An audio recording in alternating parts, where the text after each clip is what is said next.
Hello friends, welcome to JS analysis centre. तो daily current affair के session में आज हम डिस्कस करेंगे 6 जनवरी का करंट अफेयर। और यदि इसका पीडीएफ डाउनलोड करना चाहते हैं तो नीचे डिस्क्रिप्शन में लिंक मिल जाएगा, आप वहां से डाउनलोड कर सकते हैं। तो दोस्तों, आज का करंट अफेयर देखेंगे उससे पहले पिछले क्लास का क्विक रिविजन कर लीजिए। पहला क्वेश्चन है, विश्व ब्रेल दिवस कब मनाया गया? तो ब्रेल लिपि के आविष्कारक थे लुई ब्रेल। उनकी याद में हर साल 4 जनवरी को विश्व ब्रेल दिवस मनाया जाता है। पौष्टिक आहार का बढ़ावा देने के लिए केंद्रीय आयुष मंत्रालय ने पायलट परियोजना के तौर पर कौन सी योजना शुरू की है? आयुष आहार योजना। हाल ही में $3 ट्रिलियन मार्केट कैप के आंकड़े को छूने वाली दुनिया की पहली कंपनी कौन बन गई है? तो यह है अमेरिका की एप्पल कंपनी।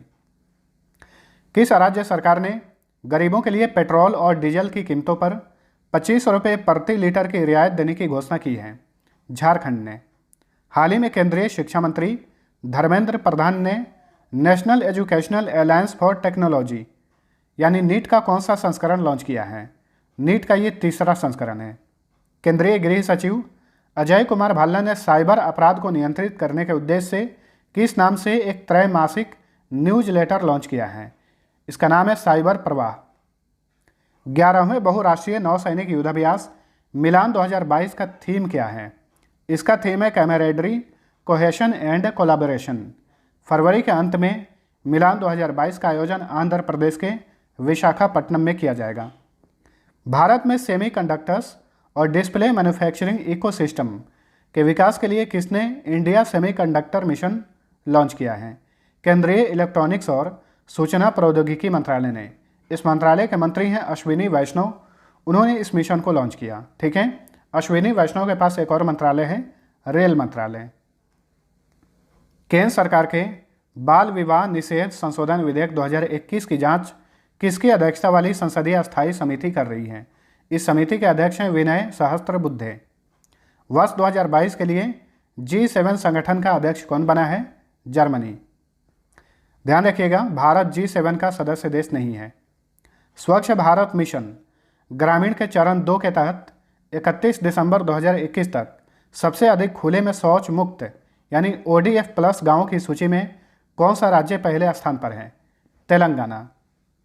जल शक्ति मंत्रालय के स्वच्छ गंगा के लिए राष्ट्रीय मिशन के नए डायरेक्टर जनरल कौन बने हैं? G अशोक कुमार। सार्वजनिक क्षेत्र की कंपनी तेल और प्राकृतिक गैस निगम यानी ONGC की प्रथम महिला चेयरमैन और प्रबंध निदेशक कौन बनी है? अलका मित्तल। तो अब चलिए, आज का पहला क्वेश्चन है, भारतीय पेन बाजार की प्रमुख कंपनी रोटोमैक समूह के चेयरमैन का नाम बताइए जिनका हाल ही में निधन हो गया है। तो रोटोमैक समूह के चेयरमैन थे विक्रम कोठारी। इनका हाल ही में 72 साल की उम्र में निधन हो गया है। ध्यान रखिएगा, विक्रम कोठारी को भारत का पेन किंग भी कहा जाता है। ठीक है। रोटोमैक कंपनी की बात करें तो इसकी स्थापना 1992 में की गई थी। मुख्यालय उत्तर प्रदेश के कानपुर में है। चलिए, अगला क्वेश्चन है, अकेले दक्षिणी ध्रुव पर पहुंचने वाली प्रथम भारतवंशी महिला कौन बनी है? वेरी इंपॉर्टेंट क्वेश्चन बनेगा, इसे नोट करिए। तो अकेले ही दक्षिणी ध्रुव यानी साउथ पोल पर पहुंचने वाली प्रथम भारतीय मूल की महिला बनी है Harpreet Chandi. Option B right answer. Harpreet Chandi जो हैं ये भारतीय मूल की ब्रिटिश महिला हैं और वर्तमान समय में ब्रिटिश सेना में क्लिनिकल ट्रेनिंग ऑफिसर हैं और इन्हें पोलर प्रीत भी कहा जाता है। ठीक है।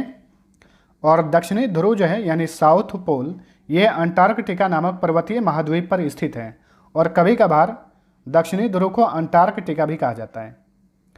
अब ये बताइए, दक्षिणी ध्रुव पर पहुंचने वाले प्रथम व्यक्ति कौन थे? रोनाल्ड एमंडसेन थे, ये नॉर्वे के थे। वहीं उत्तरी ध्रुव पर पहुंचने वाले प्रथम व्यक्ति कौन थे? अमेरिका के रॉबर्ट पियरी। चलिए, अगला क्वेश्चन है, गंजम किस राज्य का प्रथम बाल विवाह मुक्त जिला बना है? तो गंजम जो जिला है ये ओडिशा का एक जिला है और हाल ही में ये जिला ओडिशा का पहला बाल विवाह मुक्त जिला बना है। Option C right answer. तो बाल विवाह को नियंत्रित करने के लिए गंजम जिला प्रशासन द्वारा यूनिसेफ और एक्शन एड इंडिया की मदद से 2019 में एक कार्यक्रम लॉन्च किया गया था। इसका नाम है निर्भया कढ़ी या फिर निर्भय कली कार्यक्रम। अब ओडिशा से रिलेटेड जो भी इंपॉर्टेंट करेंट अफेयर बनते हैं ये सारे आगामी परीक्षाओं के लिए इंपॉर्टेंट है, एक बार फटाफट रिवीजन कर लीजिए। 24 घंटे पीने का शुद्ध पेयजल उपलब्ध कराने वाला देश का पहला शहर कौन सा बना है? तो ये है पुरी, जो कि उड़ीसा में है। सरकारी भूमि की सुरक्षा के लिए अंतरिक्ष प्रौद्योगिकी और कृत्रिम बुद्धिमत्ता का उपयोग करने वाला भारत का पहला राज्य कौन सा है? उड़ीसा है। वहीं 100% कोविड टीकाकरण करने वाला देश का पहला शहर कौन सा है? उड़ीसा की राजधानी भुवनेश्वर। वहीं मिशन शक्ति नामक स्वयं सहायता समूहों के लिए एक विशेष विभाग स्थापित करने वाला यह देश का पहला राज्य बन गया है। प्रथम खेलो इंडिया यूनिवर्सिटी गेम्स का आयोजन कहाँ किया गया था? भुवनेश्वर में किया गया था 2020 में ही। अच्छा, इस साल दूसरा खेलो इंडिया यूनिवर्सिटी गेम्स कहाँ आयोजित किया जाएगा? कर्नाटक में। मगरमच्छों की तीनों प्रजातियों वाला देश का पहला राज्य उड़ीसा ही है। गोप बंधु संपत्तिका स्वास्थ्य बीमा योजना लॉन्च किया गया है। अब उड़ीसा का मैप देखिए। उड़ीसा भारत के 5 राज्यों से अपनी सीमा शेयर करता है। ये राज्य हैं वेस्ट बंगाल, झारखंड, छत्तीसगढ़, तेलंगाना और आंध्र प्रदेश। उड़ीसा का गठन हुआ था 1 अप्रैल 1936 को। जिलों की संख्या 30 है। राजधानी भुवनेश्वर। सीएम है नवीन पटनायक। गवर्नर हैं गणेशी लाल। चीफ जस्टिस हैं एस मुरलीधर। उड़ीसा का हाई कोर्ट कहाँ पर है? कटक में है। उड़ीसा में लोकसभा सीट की संख्या 21 है। राज्यसभा सीट 10, विधानसभा सीट की संख्या 147 है। प्रसिद्ध पर्यटक स्थल है यहाँ पर, याद रखिएगा। सूर्य मंदिर, ये कोणार्क में है, इसे कोणार्क का सूर्य मंदिर कहा जाता है। लिंगराज मंदिर भुवनेश्वर में है। जगन्नाथ मंदिर पुरी में है। चिल्का झील, धौली बौद्ध मंदिर, उदयगिरी खंडगिरी की प्राचीन गुफाएं, रत्नगिरी, ललितगिरी और उदयगिरी के बौद्ध भित्तिचित्र और गुफाएं, सप्त सज्जा की पहाड़ियाँ, ये सारे उड़ीसा में हैं। उड़ीसा का राजकीय पशु है सांबर हिरन, राजकीय पक्षी नीलकंठ, राजकीय वृक्ष बरगद, राजकीय फूल अशोक। ओडिसी, सवारी, पैंका, मुंडरी तथा घुमरा यहाँ के प्रमुख लोक नृत्य हैं, यानी फोक डांस हैं। Bhitarkanika national park, Simlipal national park, Balukhand Konark wildlife sanctuary, Chilika wildlife sanctuary. अच्छा, चिल्का का नाम सुन रहे हैं, एक चीज़ ध्यान रखिए। भारत की सबसे बड़ी खारे पानी की झील कौन सी है? तो ये है चिल्का झील, जो कि उड़ीसा में है। उड़ीसा में और भी बहुत सारे वन्यजीव अभयारण्य हैं, यानी wildlife sanctuary. Kotagarh wildlife sanctuary, Nandankanan wildlife sanctuary, Lakhari valley wildlife sanctuary, Gahirmatha समुद्री वन्यजीव अभयारण्य, सतकोसिया टाइगर रिजर्व भी है। हीराकुंड डैम महानदी पर है। मंदिरा डैम शंख नदी, रेंगाली डैम ब्राह्मणी नदी पर है। जुवांग, खरिया, चंचू तथा सोंड यहाँ के प्रमुख ट्राइब्स हैं। चलिए अगला क्वेश्चन है।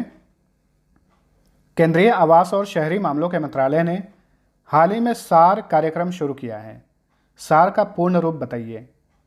तो यहाँ पे सार का फुल फॉर्म होगा smart cities and academia towards action and research.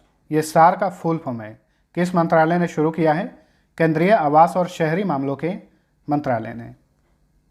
सार कार्यक्रम का उद्देश्य जो है, देश के 15 प्रमुख वास्तुकला और योजना संस्थान स्मार्ट शहरों के साथ मिलकर स्मार्ट सिटीज मिशन द्वारा शुरू की गई ऐतिहासिक परियोजनाओं का दस्तावेजीकरण करेंगे, यानी डॉक्यूमेंटेशन करेंगे। वर्तमान में केंद्रीय आवास और शहरी मामलों के मंत्री कौन हैं? हरदीप सिंह पुरी हैं। चलिए अगला क्वेश्चन है। हाल ही में संयुक्त राष्ट्र आतंकवाद विरोधी समिति का अध्यक्ष किसे नियुक्त किया गया है? तो ये तो आप सभी को पता होगा कि हाल ही में भारत को इस समिति का अध्यक्ष बनाया गया है, लेकिन भारत की ओर से इस समिति की अध्यक्षता कौन करेंगे? टी.एस. तिरुमूर्ति। ये कौन है? ये वर्तमान समय में यूनाइटेड नेशन में भारत के अस्थायी प्रतिनिधि हैं। इन्हें इस समिति का अध्यक्ष बनाया गया है। इसी महीने 22 जनवरी को न्यूयॉर्क में इस समिति की बैठक आयोजित की जाएगी और उस बैठक की अध्यक्षता करेंगे टी.एस. तिरुमूर्ति। ऑप्शन में और भी नाम हैं। प्रवीण कुमार, इन्हें हाल ही में Indian institute of corporate affairs का डायरेक्टर जनरल और सीईओ बनाया गया है। राजीव आहूजा, ये हाल ही में आरबीएल बैंक के प्रबंध निदेशक और सीईओ बने हैं। वहीं कमलेश गांधी जो हैं, ये वर्तमान में मास फाइनेंशियल सर्विसेज के चेयरमैन और मैनेजिंग डायरेक्टर हैं। संयुक्त राष्ट्र की बात करें तो इसकी स्थापना की गई थी 24 अक्टूबर 1945 को। इसलिए हर साल 24 अक्टूबर को संयुक्त राष्ट्र दिवस मनाया जाता है। मुख्यालय न्यूयॉर्क में है। वर्तमान में इसके सेक्रेटरी जनरल हैं एंटोनियो गुटेरेस और इनका दूसरा कार्यकाल स्टार्ट हो गया है। याद रखिएगा, पहली बार ये 2016 में संयुक्त राष्ट्र के महासचिव बने थे, 2021 तक रहे। 1 जनवरी 2022 से इनका दूसरा कार्यकाल स्टार्ट हो गया है। संयुक्त राष्ट्र की उप महासचिव हैं अमीना जे मोहम्मद। संयुक्त राष्ट्र में सदस्य देशों की संख्या 193 है और संयुक्त राष्ट्र की आधिकारिक भाषाएं कितनी हैं? 6 हैं। अरबी, चाइनीज, अंग्रेजी, स्पेनिश, फ्रेंच और रशियन। चलिए अगला क्वेश्चन है, अंतर्राष्ट्रीय सौर गठबंधन फ्रेमवर्क समझौते पर हस्ताक्षर करने वाला 102वां देश कौन बना है? तो देखिए, इंटरनेशनल सोलर अलायंस फ्रेमवर्क समझौते पर हस्ताक्षर करने वाला 102वां देश बना है एंटीगुआ और बारबूडा, जो कि कैरिबियन सी में एक छोटा सा आइलैंड कंट्री है। एंटीगुआ और बारबूडा इसने हाल ही में अंतर्राष्ट्रीय सौर गठबंधन फ्रेमवर्क समझौते पर हस्ताक्षर किए हैं। तो ऑप्शन सी राइट आंसर। ध्यान रखिएगा, पिछले साल नवंबर में अमेरिका अंतर्राष्ट्रीय सौर गठबंधन में शामिल होने वाला 101वां देश बना था। ठीक है, वहीं अंतर्राष्ट्रीय सौर गठबंधन जो है ये वन सन, वन वर्ल्ड और वन ग्रिड के उद्देश्य से इसे गठित किया गया है। ठीक है, इसकी शुरुआत कब की गई थी, यानी अंतर्राष्ट्रीय सौर गठबंधन की स्थापना कब की गई थी? 30 नवंबर 2015 को पेरिस में इसकी स्थापना की गई थी, लेकिन इसका मुख्यालय भारत में है, हरियाणा के गुरुग्राम में, और ये एकमात्र ऐसा अंतर्राष्ट्रीय संगठन है जिसका हेडक्वार्टर भारत में है। वर्तमान में इसके महानिदेशक हैं अजय माथुर। 2 आधिकारिक भाषाएं हैं, हिंदी और अंग्रेजी। अब एंटीगुआ और बारबूडा की बात करें तो इसकी राजधानी है सेंट जॉन्स। यहाँ के प्रधानमंत्री हैं गैस्टन ब्राउन और यहाँ की करेंसी का नाम है ईस्ट कैरेबियन डॉलर। चलिए अगला क्वेश्चन है, यूएस इंडिया बिजनेस काउंसिल के नए अध्यक्ष कौन बने हैं? तो यूएस इंडिया बिजनेस काउंसिल के नए अध्यक्ष बने हैं अतुल केशप, जो कि भारतीय मूल के अमेरिकी नागरिक हैं। इन्हें यूएस इंडिया बिजनेस काउंसिल का अध्यक्ष बनाया गया है। किसकी जगह इन्हें नियुक्त किया गया है? निशा बिस्वाल की जगह। ठीक है, अच्छा, ऑप्शन में और भी नाम है पराग अग्रवाल। ये हाल ही में ट्विटर के सीईओ बने हैं। जो भी भारतवंशी की नियुक्ति की जाती है वैश्विक लेवल पर, उन्हें याद रखिएगा, आगामी परीक्षाओं के लिए काफ़ी इंपॉर्टेंट होता है। पराग अग्रवाल ये ट्विटर के हाल ही में सीईओ बने हैं। प्रविंद जगन्नाथ जो हैं ये मॉरिशस के प्रधानमंत्री हैं वर्तमान में। शांतनु नारायण ये एडोब इंक, जो कि अमेरिका की कंपनी है, उसके चेयरमैन और सीईओ हैं। यूएस इंडिया बिजनेस काउंसिल की बात करें तो इसे हिंदी में कहा जाता है अमेरिका भारत व्यापार परिषद। इसका गठन किया गया था 1975 में। हेडक्वार्टर वाशिंगटन डीसी में है। वाशिंगटन डीसी में ही अमेरिकी अंतरिक्ष एजेंसी नासा, वर्ल्ड बैंक और इंटरनेशनल मॉनेटरी फंड का मुख्यालय है। ठीक है, यूएसआईबीसी का उद्देश्य क्या है? तो भारत और अमेरिका के बीच व्यापार, सहयोग और निवेश प्रवाह को बढ़ावा देने के लिए इसे 1975 में गठित किया गया था। चलिए अगला क्वेश्चन है, अमेरिकी नौसेना के इतिहास में अमेरिकी परमाणु पोत का नेतृत्व करने वाली पहली महिला कौन बनी है? तो देखिए दोस्तों, इस तरह का जो भी क्वेश्चन होता है काफ़ी इंपॉर्टेंट होता है परीक्षा की दृष्टि से, इसलिए याद रखिएगा। तो अमेरिकी नौसेना ने हाल ही में पहली बार किसी महिला को अमेरिकी परमाणु पोत यानी जहाज का नेतृत्व सौंपा है। इनका नाम है Amy Bond Schmidt. Option D right answer. इसी तरह से और भी क्वेश्चन बनते हैं, जैसे कि अमेरिका की प्रथम अश्वेत महिला उपराष्ट्रपति कौन बनी है? कमला हैरिस हैं, जो कि भारतीय मूल की हैं। अमेरिकी वायुसेना के प्रथम अश्वेत वायुसेना प्रमुख कौन बनाए गए हैं? Charles brown junior. जो बाइडन का शासन आने के बाद इन सभी की नियुक्ति की गई, याद रखिएगा। वहीं अमेरिका के प्रथम अश्वेत रक्षा मंत्री कौन है? लॉयड ऑस्टिन हैं, और ये सारे के सारे अभी पद पर बने हुए हैं। प्रथम महिला नियुक्तियां की बात करें तो हाल ही फिलहाल में नियुक्तियां की गई हैं बहुत सारी, इन्हें याद रखिएगा। अंतर्राष्ट्रीय मुक्केबाजी संघ की कोच समिति का सदस्य बनने वाली पहली भारतीय महिला बनी है तडांग मीनू, जो कि अरुणाचल प्रदेश की हैं। वहीं ओएनजीसी की प्रथम महिला चेयरमैन और मैनेजिंग डायरेक्टर कौन बनी है? अलका मित्तल बनी है। भारतीय प्राणी सर्वेक्षण की पहली महिला निदेशक कौन बनी है? धृति बनर्जी। सेल यानी steel authority of India limited की प्रथम महिला चेयरमैन कौन बनी है? सोमा मंडल। और सोमा मंडल जो हैं ये स्कोप की भी प्रथम महिला चेयरमैन है। स्कोप का फुल फॉर्म होता है standing conference of public enterprises. National council of applied economic research की प्रथम महिला महानिदेशक कौन है? पूनम गुप्ता हैं। भारतीय वायुसेना में जम्मू कश्मीर की प्रथम महिला फाइटर पायलट कौन है? माविया सूदन है। भारतीय पर्वतारोहण फाउंडेशन की पहली महिला अध्यक्ष कौन बनाई गई हैं? हर्षमंती बिष्ट। और इन सभी की नियुक्तियां हाल ही फिलहाल में की गई है, इसलिए याद रखिएगा। चलिए अगला क्वेश्चन है, अनाथ बच्चों की मां के नाम से मशहूर किस समाज सेवी का हाल ही में निधन हो गया है? तो इनका नाम है Sindhu Tai Sapkal. Option C right answer. इन्हें अनाथ बच्चों की मां के रूप में जाना जाता है, तो इनका हाल ही में निधन हो गया है। सिंधु ताई सपकाल को इसी साल भारत सरकार ने पद्मश्री पुरस्कार से सम्मानित किया था, तो याद रखिएगा। ठीक है, पद्मश्री पुरस्कार जो है ये भारत का चौथा सबसे बड़ा नागरिक पुरस्कार होता है। सिंधु ताई सपकाल ये कहाँ की थी? महाराष्ट्र की थी। चलिए अगला क्वेश्चन, हाल ही में लोसार महोत्सव कहाँ पर मनाया गया? तो हाल ही में लोसार महोत्सव मनाया गया लद्दाख में। Option B right answer. ठीक है, तिब्बत और लद्दाख क्षेत्र का ये बहुत ही मशहूर उत्सव है लोसार उत्सव, याद रखिएगा। इस तरह का क्वेश्चन इंपॉर्टेंट होता है।